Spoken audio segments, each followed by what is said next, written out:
இன்றைக்கி நாம் ஒரு யம்மியான சூப்பரான ஒரு மில்க் ஷேக் தாங்க பார்க்க போகிறோம்.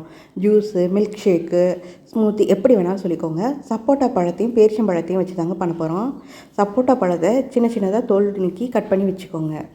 அதே போல் பேரிச்சம்பழத்துலேயும் கொட்டை எடுத்துருங்க. சின்ன சின்னதாக கட் பண்ணிவிட்டு மிக்ஸி ஜாரில் ரெண்டையும் சேர்த்துக்கலாம். நான் இன்றைக்கி மில்க் மேடு தாங்க எடுத்துருக்கிறேன். சுகரோ நாட்டு சர்க்கரையோ சேர்க்கல. முதல்ல கொஞ்சமாக பால் ஊற்றி அடிச்சுக்கலாம்.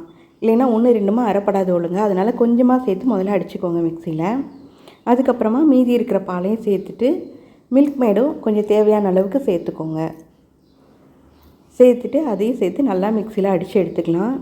என் பையங்க 2 பேருமே சப்போட்டா பழமும் சாப்பிட மாட்டாங்க, பேரிச்சம்பழமும் சாப்பிட மாட்டாங்க. அதனால தான் இந்த மாதிரி செஞ்சு கொடுத்துட்டேன். கொஞ்சம் பால் ஊற்றி கொஞ்சம் இது கூடவே ஐஸ் க்யூப் போட்டு நீங்கள் அந்த மாதிரியும் கொடுக்கலாம். இல்லை ஃப்ரிட்ஜில் வச்சு கூட கொடுக்கலாம். ரொம்பவே டேஸ்ட்டாக இருக்குங்க. ரொம்ப ஹெல்த்தியானதும் கூட.